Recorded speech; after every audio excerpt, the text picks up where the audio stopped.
Bom, então, ninguém está com pressa hoje, não é? Ainda bem.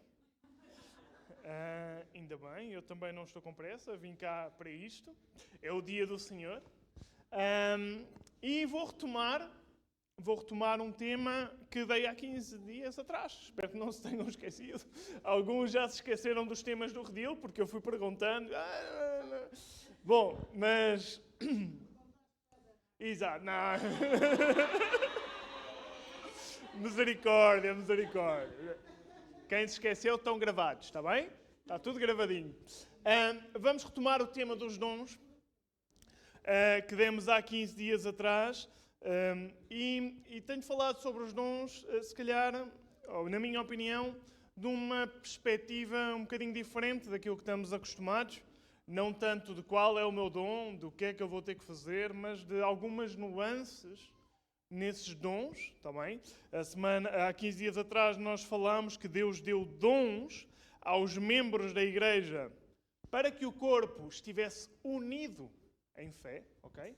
E nós falámos de que a igreja, ela não é uniforme, todos nós somos diferentes, basta olharem uns para os outros. Somos diferentes de todas as maneiras, nem sequer nos vestimos de forma igual. E Deus não procura essa uniformidade, Ele procura união nas coisas diferentes. E o que ajuda a essa união é a utilidade dos dons que Deus nos deu para nos unir em fé. Falámos também que havia, e há ainda hoje, vários dons espirituais. Chamei a atenção que não estava a mencionar a capacidade que nós temos de fazer coisas no mundo. Alguns serão músicos, outros serão artistas, outros serão médicos, outros serão advogados. Não era, outros serão o que forem, ok? Para não deixar ninguém de fora. Não é esse tipo de dons, é o dons do Espírito que Deus dá para a sua igreja estar munida, para estar aperfeiçoada, para se ir aperfeiçoando. E falámos sobre profecia, sobre dom de cura, sobre fé. Falámos também sobre ministérios, ok? Que são grupos organizados dentro do corpo da igreja para aperfeiçoar o corpo. Os pastores, os evangelistas, os mestres, tudo isso falámos um pouco. E falámos também das diferentes operações ou tarefas específicas para determinada pessoa, que no fundo o que é que vai fazer? Vai nos dar um propósito de vida dentro da Igreja de Cristo, não é? É dizer, ok, eu sou da Igreja, não é que eu vou à Igreja, okay? Eu sou da Igreja e, portanto, a Igreja beneficia desta minha capacidade de orar, desta minha capacidade de fé, desta minha capacidade, ok? Deste dom que Deus nos deu. Depois, no final, podes apanhar se quiseres, não te preocupes. Depois, no final, expus dois pensamentos equivocados que podemos ter, que o apóstolo Paulo mencionou na carta a Coríntios, com respeito aos dons. O primeiro pensamento equivocado que ameaça a união, a unidade, é o pensamento de que eu não sou do corpo, ok? Aquele pensamento que era baseado no quê? Lembram-se? Isso. E era baseado na inveja. Uma pessoa que tem inveja do dom do outro, ele acabaria por pensar, não sou do corpo, era assente na inveja e no fundo o que é que estava a acabar por fazer ao seu dom? A menosprezá-lo. A dizer, olha, não, as capacidades que eu tenho não são tão boas como as do Fábio e, portanto, em última análise, eu não pertenço a este corpo. Era um pensamento erróneo. O apóstolo Paulo chega a dizer, não penses dessa maneira, todos nós somos necessários, todos os membros são necessários para que o corpo se movimente. Chegou a falar até de que os menos honrosos são aqueles que nós até tratamos com mais cuidado, ok? Esta é uma tradução que se calhar muitos não conseguem perceber à primeira vista, mas fala também das partes íntimas, está bem? Que nós tapamos com mais cuidado. E depois falei sobre outro pensamento erróneo, que também ameaça a unidade, que era eu não necessito de ti. Não era eu não sou daqui, é eu sou daqui, mas não preciso do Eric. Eu não preciso do Edison, eu não preciso do Bruno, ok? E é um pensamento que não é baseado na inveja, é baseado no orgulho. No orgulho, não é? Pensar que eu consigo mais do que outros, não é? Um pensamento parecido a esse poderia ser eu pensar, olha, como eu não vou para o redil, então já não se vai de autocarro, já ninguém vai, já não nada, e ok? Não, não devemos trabalhar dessa maneira. O corpo não é beneficiado dessa maneira. É baseado no orgulho e, obviamente, essa pessoa que pensa dessa maneira, ela não menospreza o seu dom, ela despreza o dom dos outros. Quer dizer, não, isto que ele faz não serve para nada porque eu é que sei pregar e pôr cadeiras de manhã não tem nada de fantástico nem de extraordinário, ok?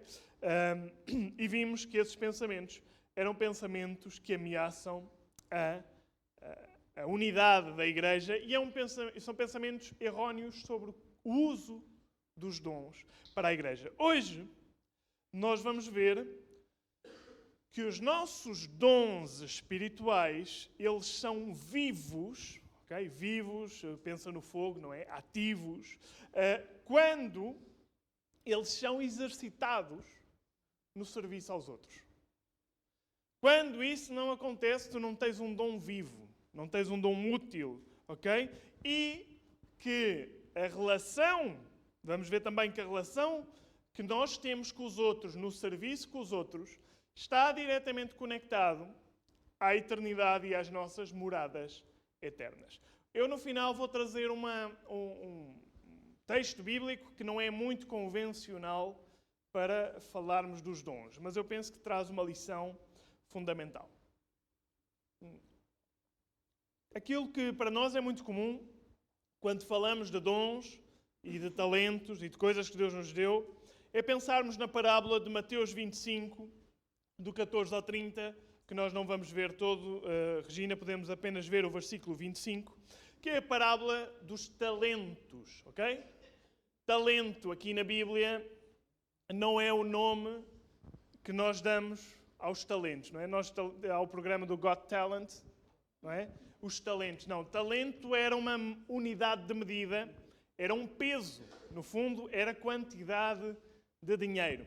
E quando falamos sobre dons, sobre coisas que Deus nos dá, Jesus usa sempre, ou quase sempre, a relação entre as coisas materiais, o dinheiro que nós temos, a forma como nós lidamos com essas coisas materiais para expor coisas espirituais. Então, quando a Bíblia fala de talentos, está a falar de área financeira, mas também nos serve para dons e talentos, agora sim, no uso da palavra que nós fazemos hoje em dia, ok? Esta parábola, ela recorda,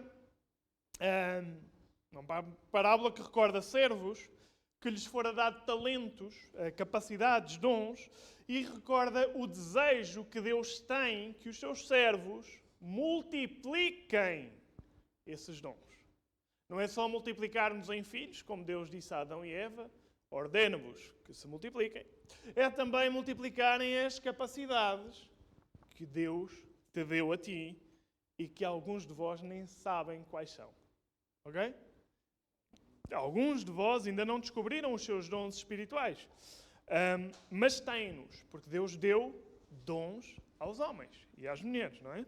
Então, a parábola fala daqueles que trabalhavam e que deviam trabalhar para exercer o que Deus lhe tinha dado para o seu reino.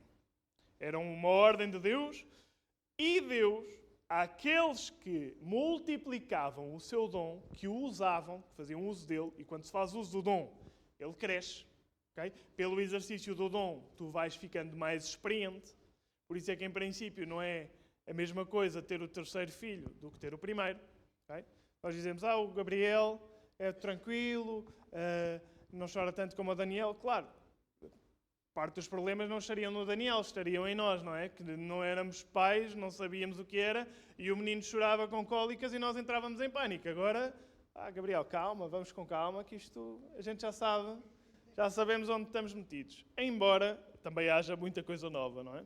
Porque as coisas vão mudando. Mas, de qualquer das maneiras, Deus procurava dizer às pessoas que multiplicavam os seus dons isto: bom servo e fiel, porque multiplicaste aquilo que eu te dei. Estas são as palavras que um cristão, como tu, como eu, devemos querer ouvir na eternidade. Mas, no versículo 25, nós percebemos que houve um servo que recebeu dons, que recebeu talentos e que não os multiplicou. Fez exatamente o oposto. Okay? Deus tinha-lhe dado também um dom, também um talento, segundo a sua capacidade. Significa que ele tinha capacidade de o multiplicar, mas não o fez. E Deus disse-lhe: és mau e és negligente. E na parábola manda esse servo para as trevas, okay? Para o inferno. Por isso este é um tema tão importante. Porque no fundo qualquer cristão, amando a Deus e amando a sua igreja, quer investir toda a sua vida no corpo de Cristo. Ou devia ser. Ok? Por isso é que Jesus é tão chocante. Alguns de nós podemos pensar, mas Fábio, mas qual é o problema? Ele não quis multiplicar o dom, não quis trabalhar, era preguiçoso. Qual é o problema? Bom, para Deus era tanto o problema que disse, olha, este saia da minha vista e não o vamos ver pela eternidade. Porque, como Jesus disse, o meu Pai trabalha até agora e eu também trabalho. E nós, vendo tanta necessidade na igreja, fora da igreja, não podemos querer estar fora do trabalho do Pai. Mateus 25, versículo 25 diz: e atemorizado, escondi na terra o teu talento. É a resposta que este servo mau e negligente dá ao seu senhor. E diz: aqui tens o que é teu. Ou seja, todos os outros trabalharam o dom até que Deus veio prestar contas com eles. Trabalharam o talento, multiplicaram e disseram: Deus, olha, tu deste-me isto aqui, passaram 20 anos e aqui está, o dobro.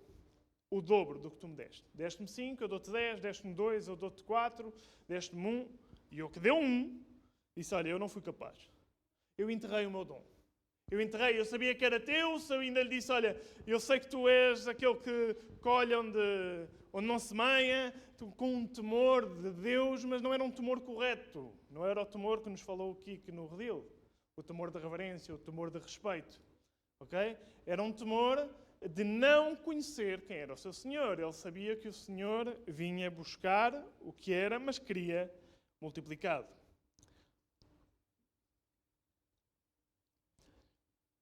E a pergunta que quero que fique na cabeça hoje é: estás tu a enterrar o teu dom?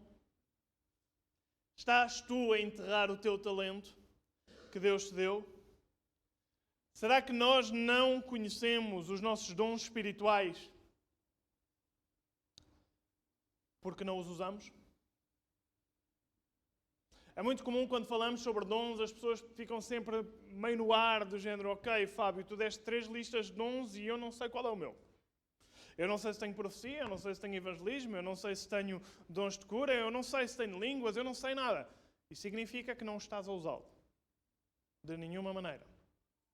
Se não saberias. Ok? E isso é um problema, porque não estar a usar o dom é enterrar o dom. Isso é natural se tu caminhas na fé, não sei, há uma semana, 2 semanas, 1 mês, 1 ano. Agora, se tu estás na fé há tanto tempo e ainda não exerces o teu dom, tu estás completamente fora do corpo. Ok? Tu vens, tu estás, tu desfrutas, mas tu não estás a fazer a tua função.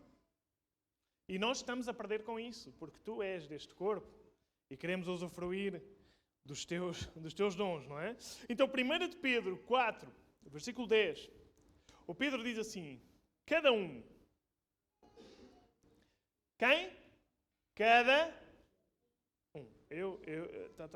Cada um daqueles que está aqui administre aos outros, conforme o dom que Deus lhe deu. Cada um, ok? Aqui diz outra versão: cada um conforme o dom que recebeu. Ok? Então, cada um deve servir aos outros com o dom que recebeu da parte de Deus.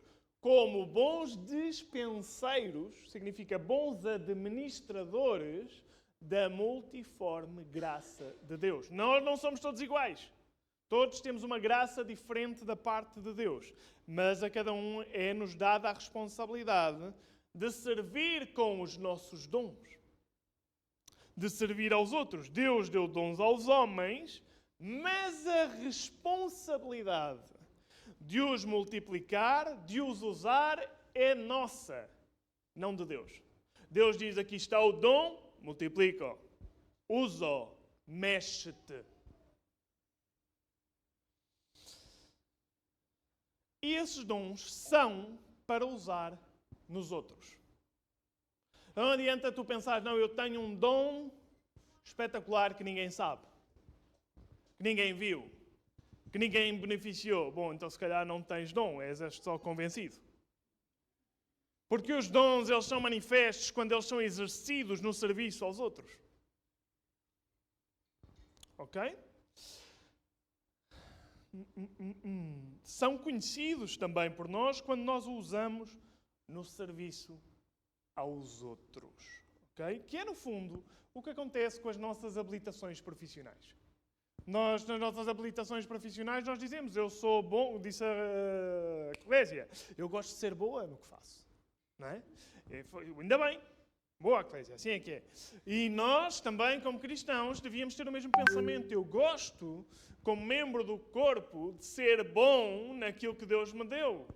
E procuro a excelência, como diz a primeira carta de Pedro, não é? E se calhar os dons estão enterrados, ou até pode ser o caso de não teres o dom enterrado, ok? Não és sabes qual é o teu dom, já o usaste em tempos, porque estás no corpo, porque conheces a tua capacidade, mas estás a perder força. Já não usas o dom com tanta frequência. E é necessário, se este é o teu caso, que tu voltes a dar vida ao teu dom. Ou como diz a Bíblia ao Timóteo, reaviva o dom que há em ti. Há 15 dias nós vimos que o Timóteo corria o risco de menosprezar o dom que tinha. Dizia o apóstolo Paulo, Timóteo, não menosprezes o dom que há em ti. Na primeira carta. Na segunda carta, 2 Timóteo, capítulo 1, versículo 6, o apóstolo já não lhe diz, não menosprezes o dom, diz, aviva o teu dom. Usa o dom que há em ti, Timóteo.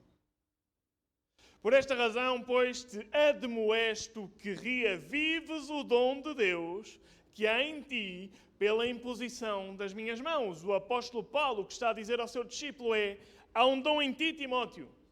A responsabilidade é tua de o pôres em evidência, de o reavivares, de lhe dares vida outra vez. Reavivar é fazer mais vivo, mais notório.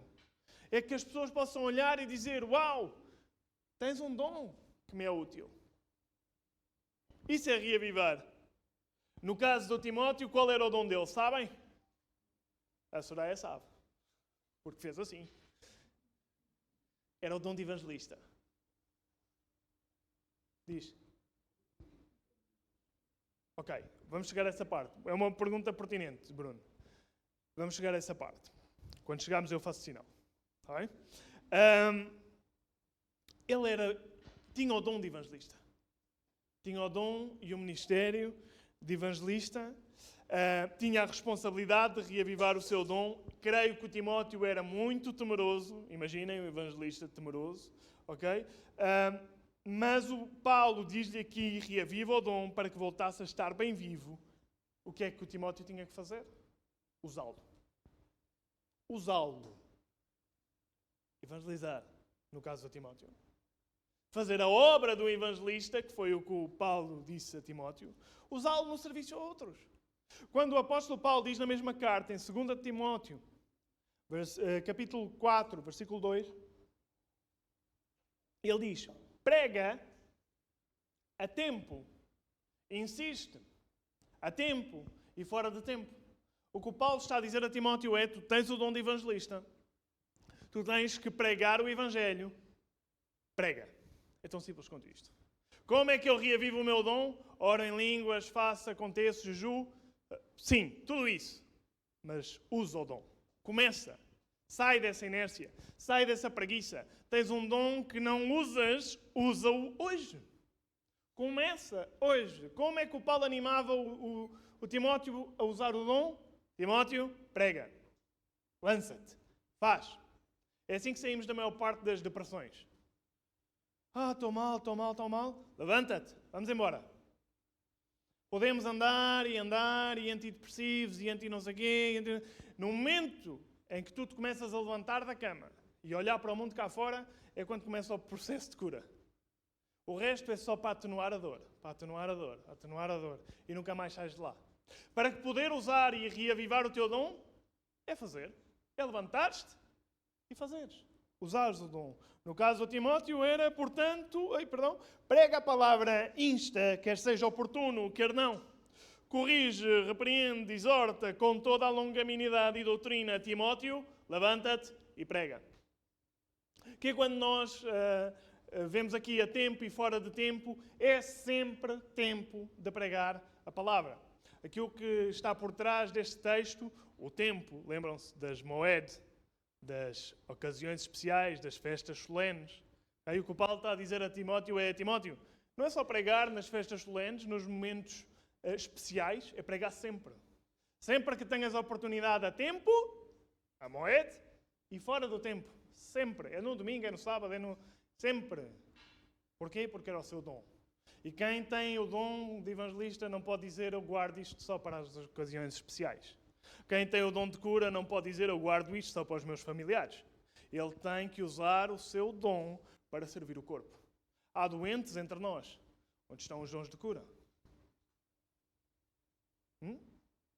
Há pessoas com falta de fé. Onde estão aqueles que têm o dom de uma fé especial? Dizem, bora, vamos. Deus proverá lá à frente. Todos nós sabemos dizer essas coisas depois dos testemunhos acontecerem. É contar uma história que já vimos acontecer. Mas nem todos temos a capacidade de, em fé, ainda não aconteceu, e dizer, bora, porque Deus vai prover. É diferente.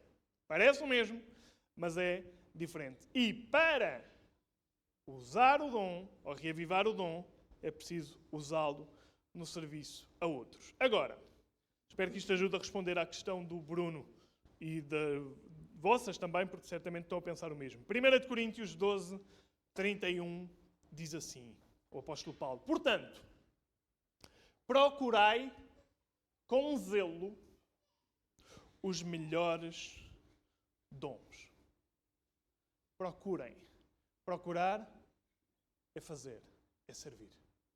Como é que eu sei os dons que eu tenho espirituais quando eu estou no corpo a trabalhar? Não há outra forma de saber. Esta história de estar sentado em minha casa, Deus revela-me os meus dons. As coisas vão sendo reveladas à medida que tu trabalhas, que tu serves, que tu disponibilizas-te a pôr cadeiras, a tratar das pessoas à porta. Percebes que o teu dom não são as pessoas. Vais trabalhando o caráter, vais descobrindo outros dons. É no fazer que a gente começa a descobrir os dons. Percebes que dás uma palavra de alento, talvez tenhas o dom de pastor. Talvez. E vês que no mês a seguir tens outra palavra de alento, já são 2 vezes. Dizes, será, Senhor, que este é o meu dom? E começas a afinar e dizes, eu vou por aqui porque este é o meu dom. Durante muito tempo eu pensei que o meu dom principal era o de pastor. Hoje reconheço que o meu dom principal não é de pastor, é de mestre. Mas durante muito tempo pensava que era outro.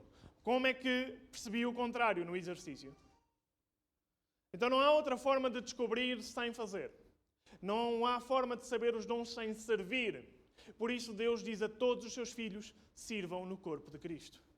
O serviço é tão importante que nestas parábolas é uma característica para ir ou não para o reino dos céus.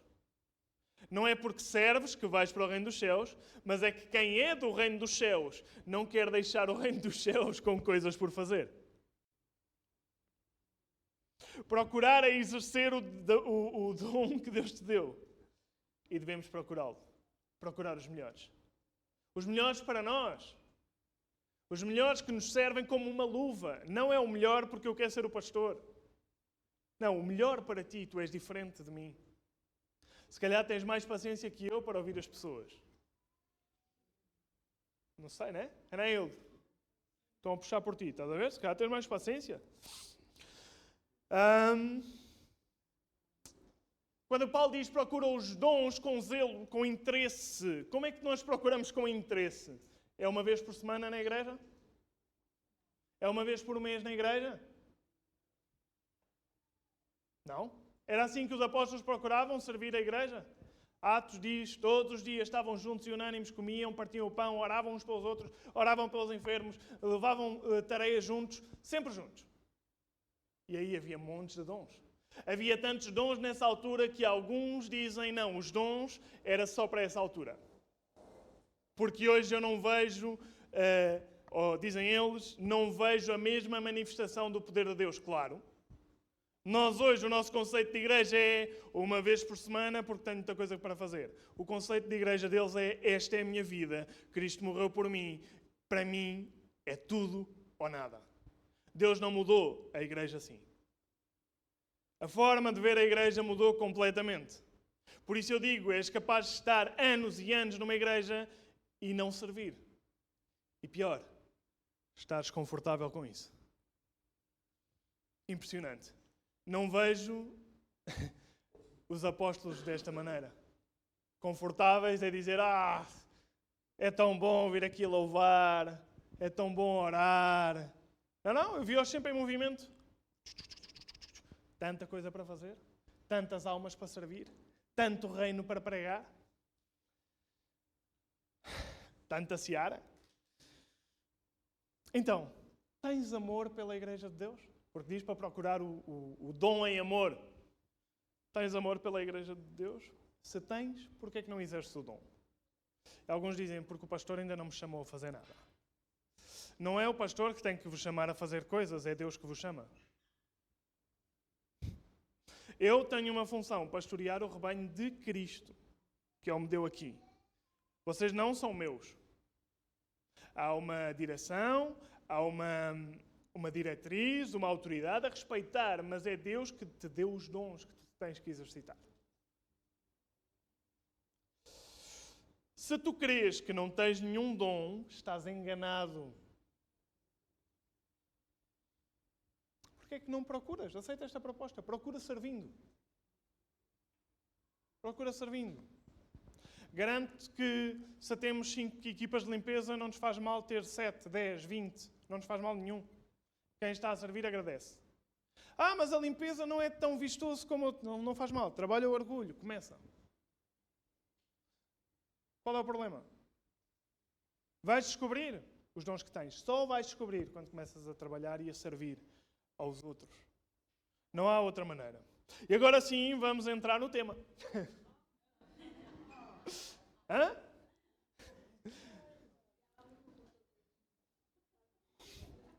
Alguns estão a olhar. O quê? O quê? Sim. Vamos entrar na matéria, digamos assim, naquilo que não é muito convencional, mas eu acho que esta parábola é ouro, como todas. É a parábola do mordomo infiel. Conhecem esta parábola? Alguém nunca ouviu falar desta parábola? Bruno, ok, Eric, aqui deste lado. Aqui alguém? Boa. Mordomo infiel, a Mariana também. É uma parábola muito curiosa, porque é alguém que faz as coisas mal e parece que Jesus o está a elogiar por fazer as coisas mal. Ok? Então é preciso algum cuidado a ler a parábola. Caso contrário, vamos dizer, então é para fazer isto. Ele roubou, então vou roubar como ele roubou. Ok? Então, a parábola está situada em Lucas 16, do versículo 1 ao versículo 13. E diz assim, vamos ler até ao 13 e depois vamos comendo este boi às fatias.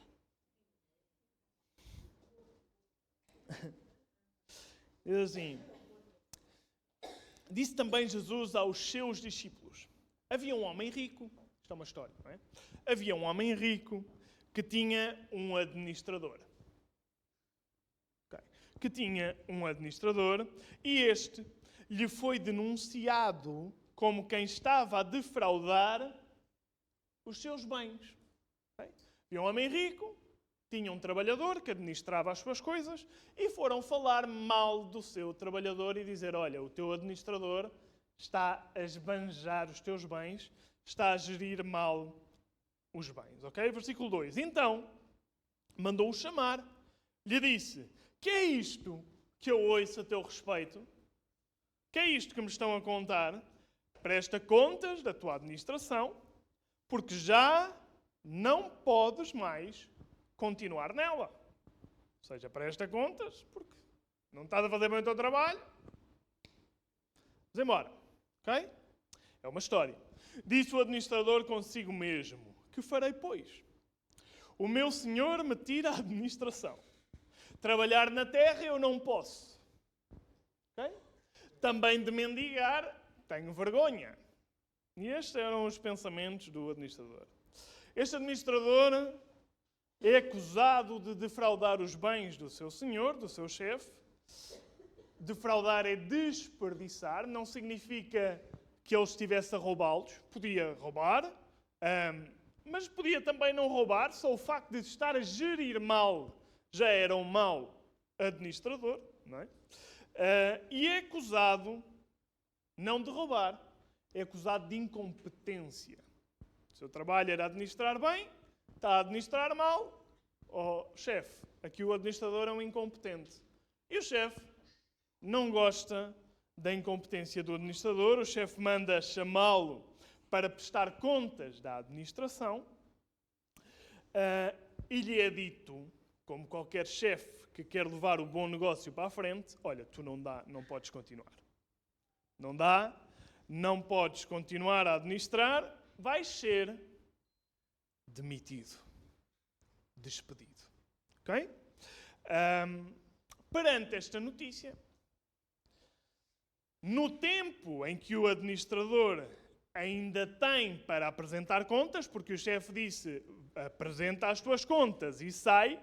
Portanto, antes dele sair, ele vai apresentar as suas contas e tem tempo. Neste tempo, ele começa a pensar na sua vidinha. Olha, fui despedido, tenho que apresentar contas. Talvez a pensar: claro, vou apresentar contas, ele vai se dar conta que é verdade daquilo que me estão a acusar e, portanto, eu tenho que arranjar a forma de me safar de alguma maneira, não é? Começa a ponderar o seu futuro, e isto é muito importante, porque é sobre isto que Jesus vai falar, sobre como ponderar o futuro. Pensa consigo mesmo: o que é que eu farei? O que é que eu vou fazer? O meu senhor despediu-me, tirou-me a administração, e pondera a sua situação. Pondera, pensa e vê, ou pelo menos é o que o texto nos diz, que não pode trabalhar na terra. Do género: olha, eu ser como os outros não posso. Estou habituado a ser chefe, agora vou eu cavar a terra outra. Não, isso não dá. Não sabemos se era por isso, não sabemos se era por uma questão de idade, já não tinha força para trabalhar no campo, mas eu tenho a tendência de inclinar-me mais para a primeira postura, porque ser administrador e depois ter que fazer o trabalho de peão não é fácil. Não é fácil, mas não, diz o René, não é fácil. Ok? Não é fácil. Já atingimos uma certa posição e não queremos voltar para trás. Okay? É mais fácil ir subindo do que... Nós dizemos que a descer todos os santos ajudam, mas deste tipo de descidas ninguém gosta, ninguém quer. O que é facto é que ele diz: olha, eu trabalhar como os outros não posso, de pedir tenho vergonha. Ou seja, não tem vergonha de ser um mau trabalhador, não tem vergonha de roubar o chefe, mas de pedir, vamos lá ver, de pedir sim, tenho vergonha. E seja por idade, seja por orgulho, foram estas as motivações deste administrador. Ele reconhece que necessita de se preocupar com o futuro. E esta é a questão. Okay? Olha, tenho um problema, tenho um curto espaço de tempo e tenho que me preocupar com o que vem a seguir.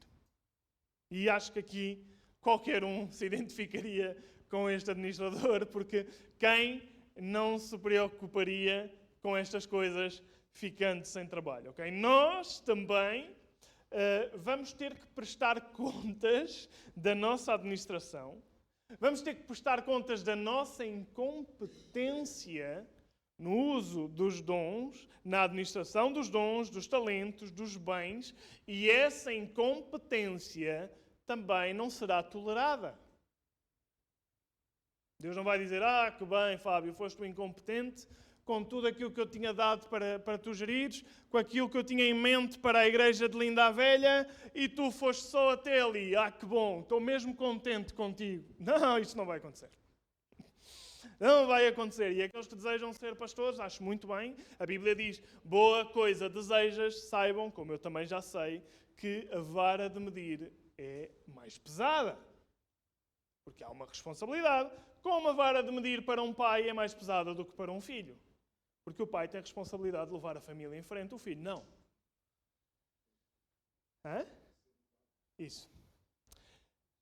Então, mas a questão é que esta parábola é uma parábola, uma história do sistema do mundo. Tudo o que a gente escreveu aqui, qualquer pessoa que trabalha em empresas, como a maior parte de nós, seja em cargos de chefia, seja em cargos de empregado, sabe que a dinâmica é esta. Sai-se dos empregos, muda-se, nenhum chefe gosta de alguém incompetente, tu até podes ser incompetente desde que ele não descubra. No dia em que ele descobrir que és incompetente, ele quer-te mandar embora. É normal, é o negócio dele. Não é? Então vamos continuar agora na nossa história.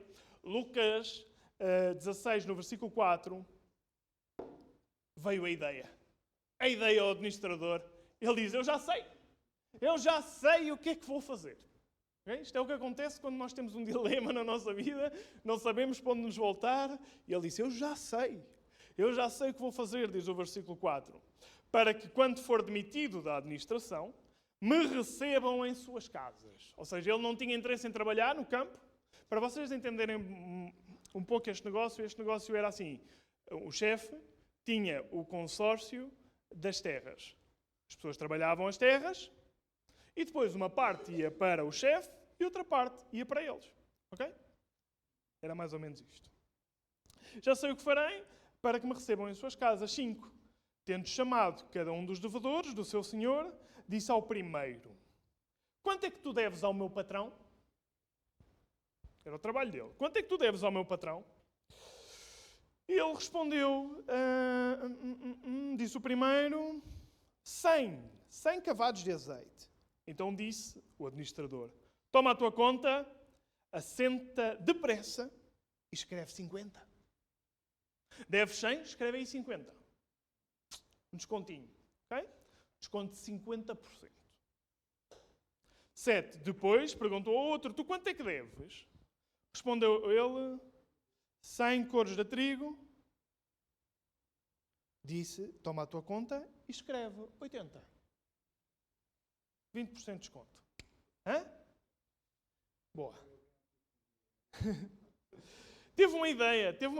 Qual foi a ideia dele? A ideia foi, olha, eu vou ganhar amigos nos negócios. Isto é muito, muito normal. Isto é assim, é tal e qual. Isto é uma radiografia. Ok? Vou ganhar amigos que me possam ajudar no futuro, quando eu me for embora. Elaborou um esquema para conseguir. Qual foi o esquema? O esquema foi ir reduzindo a dívida. Primeiro reduziu a dívida de um em 50%. Depois reduziu a dívida do outro em 20%. E desta maneira, porque reparem, no primeiro era 3.000 litros de azeite, ele cobra-lhe metade, depois faz 20% de desconto no outro, na esperança, creio eu, de que talvez algum destes lhe ficasse a dever um favor. Ok? Lhe ficasse a dever um favor e no futuro lhe arranjasse trabalho. Quando ele aqui diz, vou para a casa dos meus amigos, é porquê? Porque este tipo de trabalho era trabalho e casa. Aquele tipo de trabalho que se calhar agora todos querem. Que mais vale darem-nos uma casa do que nos darem um ordenado, não é? Enfim, trabalho e casa. E ele pensou, bom, eu faço aqui um desconto. E ele vai dizer, olha, quando ele sair, foste um bacana, um porreiraço, vem trabalhar comigo.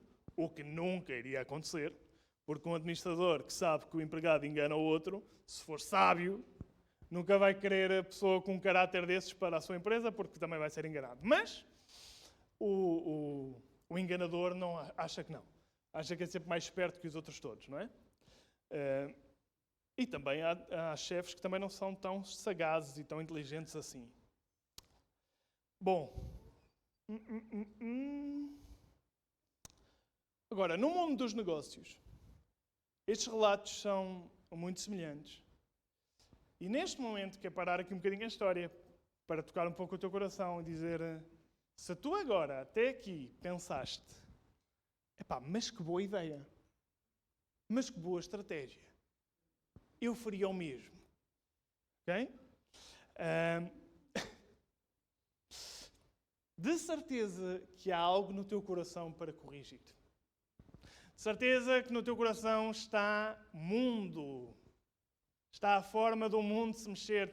Nós que pensamos, isto o mundo é assim, Fábio, os negócios são assim que se fazem. Então, faz uma pausa aí no coração e estás errado. Os cristãos não fazem os negócios assim. Já não fazemos negócios assim. Ok? Corrige o coração. Porque depois vem a moral da história. Quando no versículo 8 diz assim: e elogiou o Senhor, o administrador infiel. A parte difícil desta história é que o administrador elogia o administrador infiel. O chefe está a elogiar o empregado que o roubou. Ok? E há aqui alguns que ainda têm o coração cheio de trevas, dizem, vou continuar a roubar. Não faças isso. Espera-te as trevas do inferno. Elogiou o administrador infiel. Aqui não há dúvidas, ele foi infiel. Já mostrou as contas, não há nada a provar. Porque se houvera atiladamente, que significa procedeu com prudência, o elogio foi porque esta pessoa foi prudente a pensar no futuro. Ok? Este é o elogio. Não porque foi infiel, mas porque foi prudente a pensar no futuro. Porque os filhos do mundo são mais hábeis na sua própria geração, é Jesus a dizer, do que os filhos da luz. E eu vos recomendo, das riquezas de origem iníqua, fazer amigos, para que quando aqueles vos faltarem, estes amigos vos recebam nos tabernáculos eternos. Vamos lá olhar para estes versículos com atenção. O chefe elogia o administrador pela sua astúcia, não por ser infiel, mas por ser precavido. E ainda que o chefe elogiasse o seu trabalhador por ser infiel, recorda que estamos a falar do sistema do mundo. O mundo é assim, não tem escrúpulos, não tem palavra, não tem honestidade, dá o dito por não dito, tudo é normal, mas nós não, porque somos da luz. Mas o facto de sermos da luz não faz de nós, ou não deveria fazer de nós, com todo o respeito, uns totós, nem uns bananas, porque o que Jesus está a dizer é os filhos do mundo, das trevas, são mais hábeis do que vocês a fazer negócios.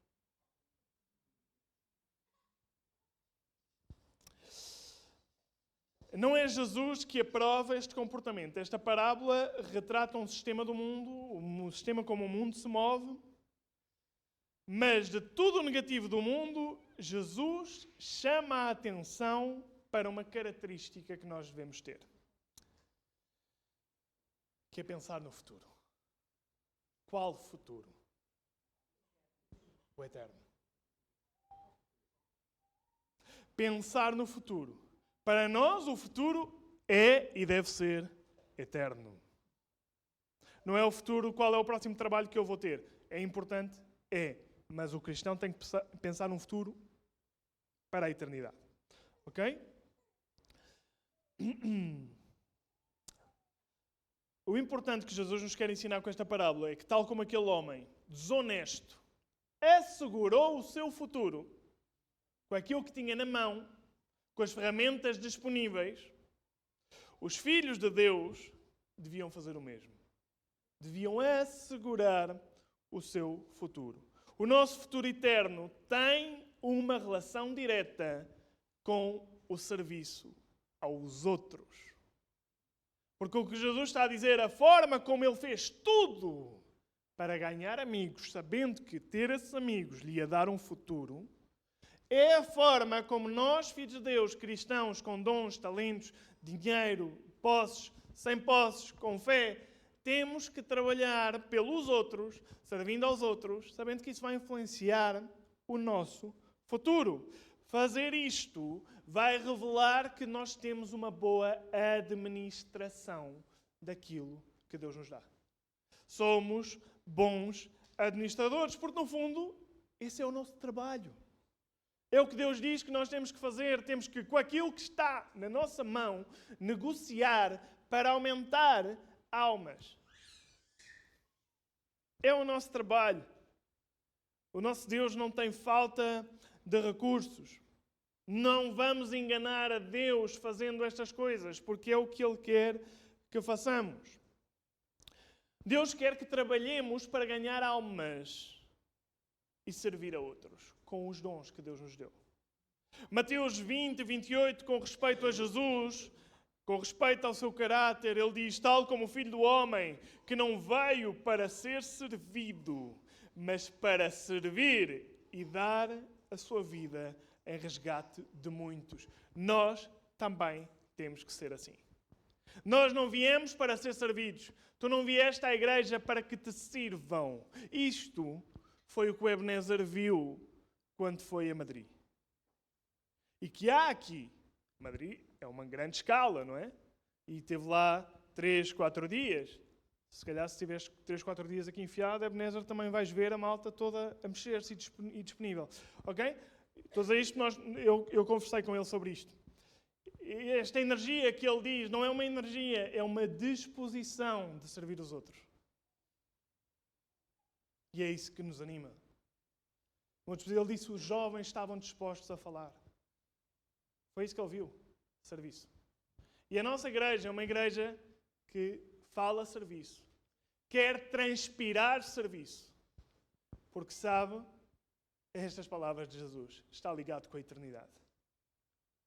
Cansamos-nos? Muitas vezes, mas não nos podemos cansar da obra. Temos que nos cansar na obra. É diferente. Cansamos-nos porque tudo dá trabalho. Adoro ter filhos, amamos os nossos filhos. Qualquer pessoa que tem filhos sabe que tem o seu trabalho. Ou não? Avós que têm netos e que se disponibilizam a cuidar dos netos sabem que por mais que amem os seus netos, quando eles saem,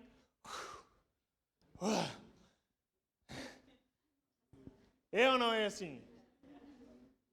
Só quem não serve e não fica com os netos ou não fica com os filhos é que acha, isso é na boa, não tem problema nenhum. Pois não, mas quem trabalha, quem serve, sabe que o serviço e o trabalho custa. Mesmo que seja com amor. Alguns são tão românticos que pensam que o amor faz com que não me dou às costas, que o amor faz com que não me seja difícil trabalhar. Não. O amor é a razão pela qual nós fazemos o que fazemos. Mas o trabalho custa a todos. Custa a todos. O serviço custa a todos, mas é uma característica de Deus, é uma característica de Jesus. Ele veio para servir e nós também. E Jesus disse, os filhos do mundo são mais hábeis na sua própria geração do que os filhos da luz. Os filhos das trevas, neste caso, revelam mais sabedoria ao pensar em como guardar-se para o futuro no mundo do que os filhos da luz, quando não pensam em guardar o futuro do reino dos céus. Quando Jesus diz, façam tesouros nos céus. A comparação aqui de Jesus é, caramba, qualquer pessoa se preocuparia com o futuro. Tu que sabes qual vai ser o teu futuro, não pensas nas moradas eternas? Não pensas no que está por vir? Não trabalhas para isso? É o que Jesus está a dizer. A diferença que as pessoas do mundo têm com o cuidado do futuro e a falta de cuidado que os cristãos têm com o futuro eterno devia envergonhar-nos.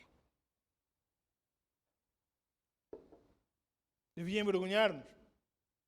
Porque o que Jesus está aqui a dizer é: vocês deviam ser igualmente hábeis nas coisas espirituais com os dons que eu vos dei, com os bens que eu vos dei, com as casas que eu vos dei, com a família que eu vos dei, com tudo que eu vos dei. Vocês têm que ser hábeis com essas coisas para o reino de Deus. E Jesus recomenda, para que não haja dúvidas, Jesus diz: e eu vos recomendo. É o que diz o texto. E eu vos recomendo que das riquezas da origem iníqua façam amigos. Façam amigos. E com esta frase, Jesus conecta diretamente o cuidado dos outros com o nosso destino eterno. O que Jesus está a dizer com as riquezas injustas, que é o quê? É as coisas da terra. Com o dinheiro que tu tens. Com aquilo que tu dizes que é pouco. É pouco, foi o que Deus te deu. É com isso que tu vais trabalhar para fazer amigos para o reino dos céus. As Bíblias são compradas com dinheiro, os folhetos evangelísticos são feitos com dinheiro, a luz aqui é paga com dinheiro. Enfim, estou a tirar o romance, não é, das coisas, mas é uma realidade. Os centenas ou milhares de folhetos que nós damos todas as semanas, eles são comprados. São comprados com as vossas ofertas, com os vossos dízimos, com aquilo que vocês colocam. Não há dúvida. E é bem investido.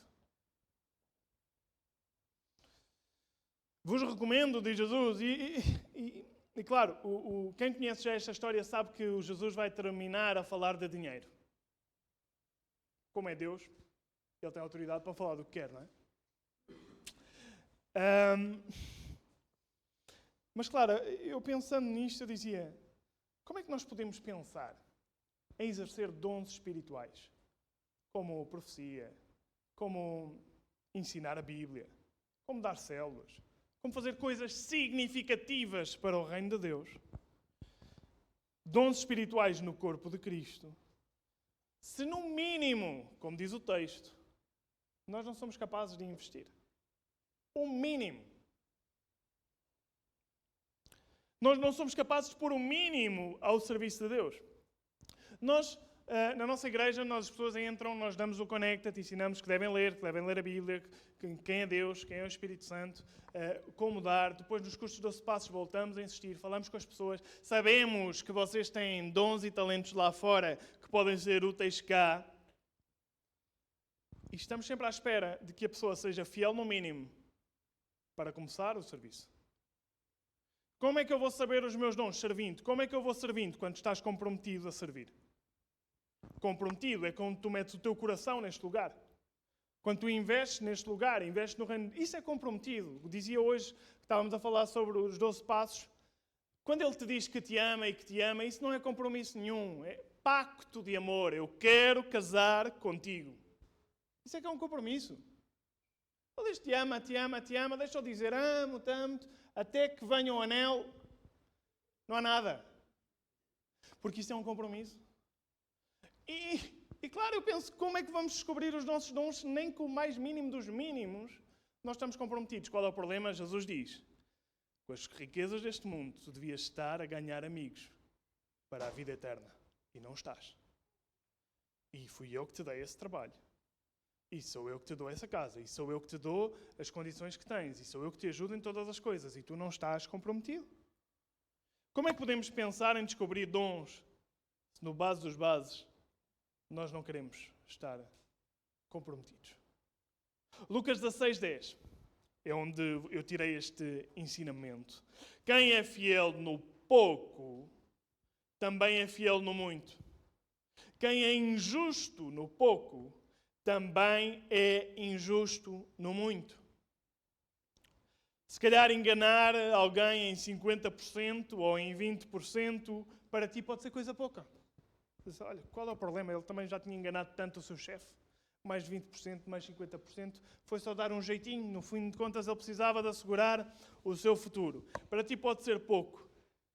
Mas este pouco revelou que as acusações que fizeram sobre este administrador eram verdadeiras. Não acusaram em falso. Era verdade. Ele esbanjava os bens do seu chefe. Quando eu te estou a dizer aqui, muitos de vós, quando eu falo sobre este tema, sentem-se acusados. Eu não vos estou a acusar. Eu estou a constatar um facto. Que é, se tu não, no mínimo, tu não tens o coração na igreja, nos dízimos, nas ofertas, o que é que me vais falar a mim que tens o teu dom de pastor, ou o teu dom de evangelista, ou o teu dom de mestre, ou queres servir a tempo completo? Eu essa já aprendi. O coração não está posto no sítio certo. E o que Jesus está a dizer é isso, nem no mínimo, nem nas riquezas injustas, como é que queres esperar no resto? Pouco, segundo o texto bíblico, são os bens que nós temos. Tudo o que nós temos é pouco. E alguns de nós dizemos, amém, é mesmo, pastor, é mesmo pouco. Todos os meses eu sinto que é pouco. Sim, Deus diz que é pouco comparado com o que está por vir. Comparado com as coisas espirituais. Comparado com os bens que Deus diz que nos dará. Ele diz, vocês já estão sentados nos lugares celestiais juntamente com Cristo. Isso é muito. Ele diz, vocês vão governar todas as nações. Isso é muito. Mas é para aqueles que foram fiéis no pouco. Claro, o texto é o que diz aqui. Aquele que é fiel no pouco, eu o colocarei no muito. E não se trata de se foste fiel com os 500 euros, para o próximo mês ganhas 5.000. Isso não sei se será assim. Não posso afirmar se será assim. Posso afirmar que aquele que é fiel no material, Deus lhe dará o espiritual. Isso sim posso afirmar com toda a certeza. Lucas 16, 11... Ele continua a insistir no mesmo tema. Se, pois, não vos tornastes fiéis na aplicação das riquezas de origem injusta, não vos tornastes fiéis, que também é da nossa responsabilidade. Quem vos confiará a verdadeira riqueza? Deus não. A forma como eu lido com o mundo material mostra como eu vejo o espiritual. Por isso a Bíblia diz, tu não podes dizer que amas a Deus se não amas o teu irmão. Deixa de ser mentiroso. Okay? É o que João diz na sua carta. Porquê? Porque a forma como tu lidas com a Luzia, está aqui no cantinho, com a Luzia vai determinar se tu verdadeiramente tens amor de Cristo dentro de ti. A forma como tu lidas com as riquezas injustas vai determinar se tu pensas no futuro eterno ou não. Ou se pensas só no futuro terreno. Diz, eu não vou dar porque eu vou ficar sem. Mas a Bíblia diz o contrário. Diz, dá e ser-vos-á dado. Ouvimos o testemunho da Steffi. Eu o conheço mais a fundo, não é? Tenho esse privilégio. Graças a Deus que caminharam em fé. Lição aprendida. Já me perdi aqui no meu... já encontrei. Versículo 12. Se não vos tornastes fiéis na aplicação do alheio, se não foste fiel no que não era teu, o dinheiro não é nosso, os filhos não são nossos. Foi o que eu acabei de fazer, apresentar o Gabriel ao Senhor e ele é teu. Quem vos dará o que é vosso? Ou seja, se o administrador não foi fiel nos bens que o seu chefe lhe deu, como pode ser fiel nas suas coisas? Não. Mas esta frase é muito importante, não podemos passar por alto. Diz que nós nos tornamos fiéis pela aplicação destas coisas. O que é a aplicação? É o exercício. É o fazer. E nos tornamos fiéis significa que Deus coloca uma coisa na tua mão e diz assim, agora vou ver se tu és fiel a mim. Eu coloco o teu ordenado, eu coloco os teus bens, eu coloco a tua família, eu coloco tudo nas tuas mãos. És livre para fazer o que tu quiseres. Eu agora vou ver se és fiel. Se te tornas fiel. Por isso, quando falava com os jovens, e eles hoje vieram dar aqui 2 testemunhos, a minha célula de jovens, não é? Eu dizia, eu quero contar convosco para vocês servirem. Para vocês descobrirem os vossos dons. Eles já estão a servir no Ministério de Som, nas redes sociais. Eu quero que eles façam mais. Okay? Eles são jovens, para mim o jovem pode estar carregado até acima com tudo, até arrebentar, porque é a altura ideal para aguentar a pressão. Não têm filhos, não têm contas para pagar, se não é agora é quando?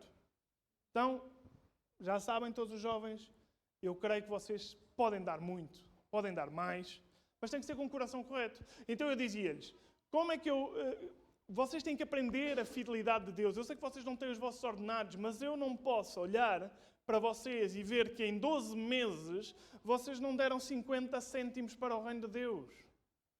Porque isso mostra que vocês não estão a entender.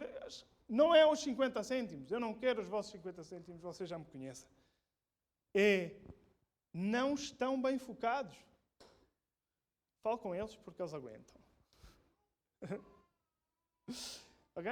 Então, não estão bem focados, têm que se focar bem, porque para servir no reino de Deus nós temos que usar as riquezas injustas para ganhar amigos. E depois vais descobrir os teus dons.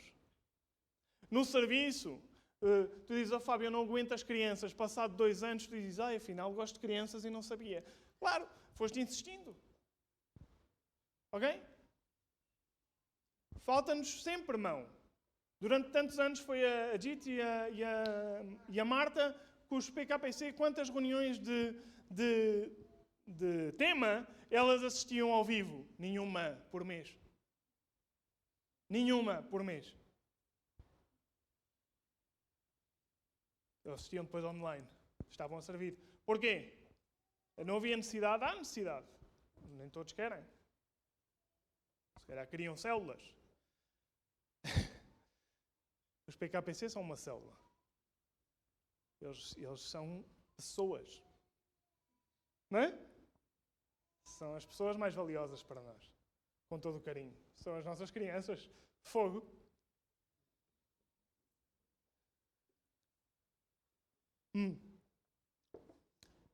Isto mexeu comigo ontem. Não vos tornaram fiéis. Não se tornaram fiéis. Tinham a oportunidade de se tornar fiéis. Não quiseram. Estás à espera do quê? Da pregação do próximo ano?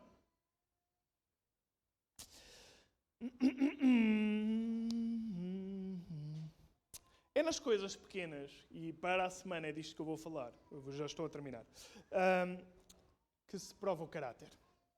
O uso dos dons, ele tem que ser usado com um caráter correto.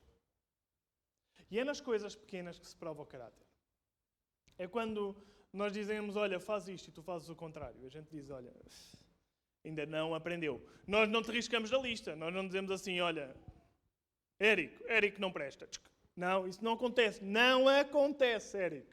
Ok? Não, nós dizemos, ainda não aprendeu. Esperamos. Porque nós também não tínhamos aprendido e também esperaram por nós. Agora, claro, tu dás uma tarefa, dás outra e nunca aprende, nós depois já dizemos assim, não quero aprender. As pessoas dizem, mas porquê que eu tenho que obedecer a comprar o iced tea de não sei quê, limão, 33 centilitros e não posso comprar um iced tea de 2 litros que sai mais barato? Porque eu disse que era este. É para, nas pequenas coisas, aprender se tu és obediente, se tu és humilde. O que é que mais dá se é 2 litros ou 3 litros de iced tea? Quer lá saber do iced tea? Eu quero saber é se tu és uma pessoa humilde e útil para servir. Porque é que eu quero saber? É porque a Bíblia me manda, diz, prova e aprova as pessoas que estão a servir. Não é? Então, servir com os dons e com os talentos. Lucas 13. Faltam só 2 versículos. Ninguém, quem? E ninguém é quem? Não há ninguém que possa servir a 2 senhores. Porque ou há de aborrecer-se de um e amar o outro, ou há de se devotar a um e desprezar o outro. Não podeis, quais são estes 2 senhores? Não podeis servir a Deus e às riquezas. Não podemos. Então, tu que queres servir com os teus dons, começa por servir com o dom que Deus te dá todos os meses. É um dom, é uma dádiva. Começa. Claro, alguns pensarão, mas porquê que o pastor vai sempre para este lado? Porque cada vez que eu vou ler sobre dons, Jesus conecta com a parte financeira. Sei que muitos não gostam, mas porquê? Estávamos a falar de dons, eu pensava que se eu ia ser pastor, se eu ia ser evangelista, e aí estamos agora outra vez aqui, porque todas as parábolas sobre dons, Jesus faz isto. Porque está conectado. E é o mínimo dos mínimos, o mínimo dos mínimos. É a mesma coisa que tu queres ter um filho e dizes assim, mas eu agora não vou comprar fraldas. É o mínimo dos mínimos. As fraldas são muito caras. Os bebês usam fraldas. Ou então compras fraldas de pano e vais lavar as fraldas, não é? Mas,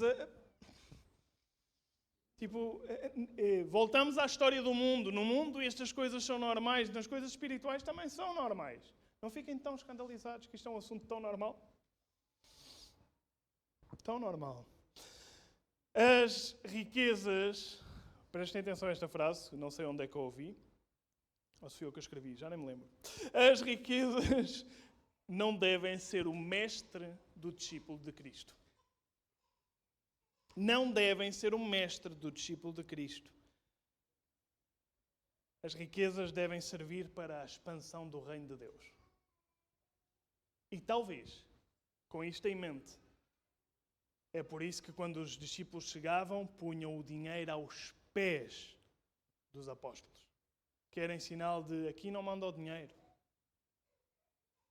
Aqui quem manda é Deus. Os dons não se compram, já vimos há 3 semanas.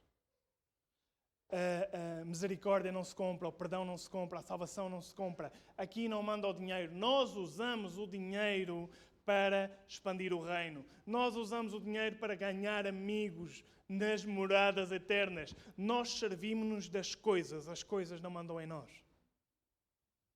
Não há problema nenhum tu teres o carro, teres o telemóvel, podes ter tudo, podes ter o teu Rolex, podes ter o que tu quiseres. Nós não somos escravos das coisas. Para servir a Deus e os outros com os nossos dons, nós não podemos servir às riquezas. É impossível. É impossível. Temos de servir com tudo o que Deus nos deu. E depois, agora vou terminar, podem-se pôr de pé. Podem-se pôr de pé para eu terminar mesmo. Depois de servir com o base do base, com o simples do simples, com aquilo que tu pensas todo o santo dia, chegarás ao ponto, talvez como o apóstolo Paulo, que ele disse à sua igreja em Coríntios: eu sirvo com tudo o que eu tenho. Ou por outras palavras, ele diz, 2 Coríntios 12:15, de boa vontade eu gasto a minha alma com vocês. Vocês acham que as nossas almas não são mais valiosas que as nossas carteiras? O Paulo dizia, eu gasto e desgasto a minha alma com a igreja. É em tempo, é em serviço, é em orações, porque este é o meu projeto de vida. Eu sou deste corpo e eu, como membro da igreja, devia pensar. Não vamos descuidar a nossa família, nós não vamos descuidar tudo o que Deus nos dá. Deus dá-nos a capacidade para conseguir gerir tudo. Seria uma idiotice eu dizer que agora que tenho 3 filhos vou descuidar a minha esposa. Não. Deus dá-me a capacidade para cuidar de todas as coisas. Seria uma idiotice tu dizer, não, Fábio, se eu tiver que me comprometer com a igreja e com Deus desta maneira, eu não sou capaz de cuidar do meu trabalho e da minha família. Não tem que ser assim. Deus dá-te a capacidade para fazer todas as coisas, porque o projeto de igreja é dele.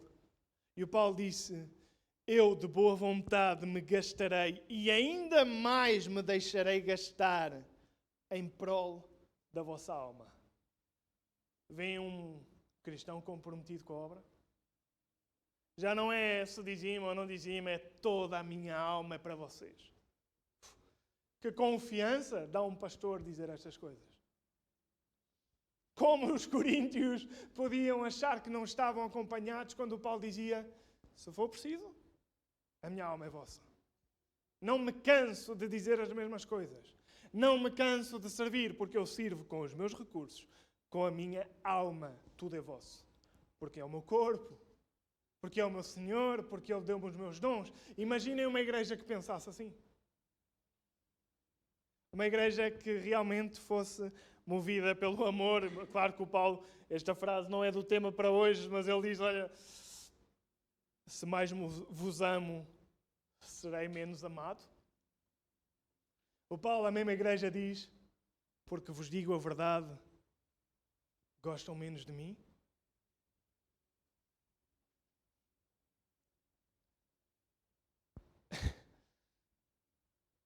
Eu quero que tu ponhas os teus dons ao serviço de Cristo. Eu quero que tu reavives os teus dons outra vez. Aqueles que temos os dons apagados, os evangelistas, os mestres, aqueles que caíram em pecados profundos, levanta-te. Vais ficar o tempo todo a chorar porque caíste? Quantos anos mais vão passar? Não tens de ficar sempre encostado? Nós não temos prazer nenhum em implicar disciplina. A disciplina nos filhos de Deus é para que eles mudem o rumo e voltem ao serviço. Esse é o objetivo. Nós queremos um corpo que sirva. Um corpo que ama o Senhor, que use os seus recursos. E sabes o que é que Deus vai fazer com as pessoas que usam os seus recursos para o reino de Deus? Adivinha? Vai dar mais. Este é um bom administrador. Toma mais. Continua a aumentar o meu reino. Toma mais. Deus é assim. É o que Ele disse que ia fazer. Tu foste fiel com o pouco. Toma mais. No dia em que nós começarmos a ter mais e mais e mais e fecharmos a mão, Deus já não vai dar mais. E é um perigo para aqueles que estamos a ser abençoados por Deus fechar a mão. Estamos a sentir confortáveis e eu também não quero que passes por isso. Não te sintas tão confortável que já não queres pensar nos outros. Pensa nos outros. Pensa nestes. Eu não estou a falar, isto não é hipotético, não é para o ar, eu estou a falar de nós, da nossa igreja, dos que estamos aqui. Pensem uns nos outros, sirvam uns aos outros, estejam presentes. O ditado português diz que aquele que faz falta é o que está, não é? O que não está não faz falta. Estejam, estejemos e façamos avançar o reino, porque daqui a uns tempos nós vamos conhecer os vossos dons, vocês vão conhecer os vossos dons, porque estão comprometidos com esta obra.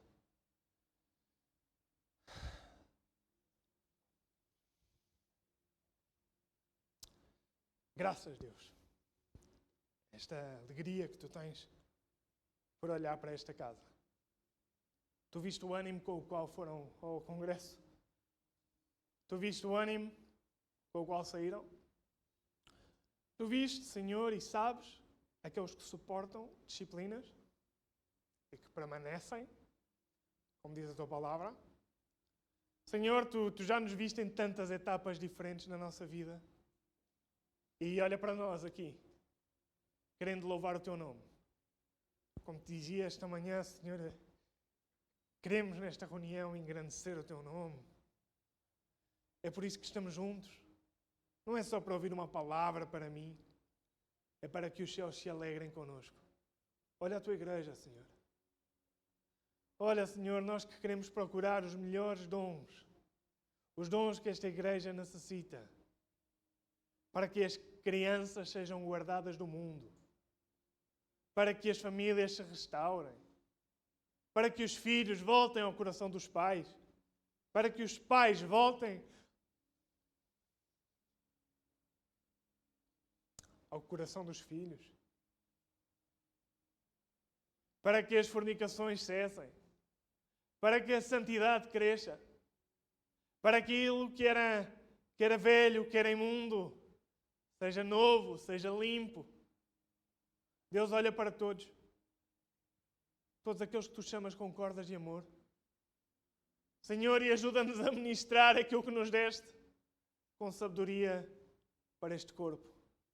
Que achem palavras de sabedoria, que achem direção, que achem conforto, que achem palavras de ânimo, que suportem a disciplina, que todas as necessidades sejam supridas no teu corpo, como eram supridas no tempo em que a tua igreja dava tudo pelo teu reino. Diz o texto da tua palavra que não havia necessitados entre eles. Senhor, olha os necessitados que nós temos por aqui.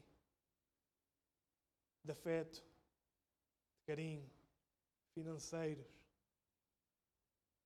A palavra diz, nunca vi um justo sem resposta.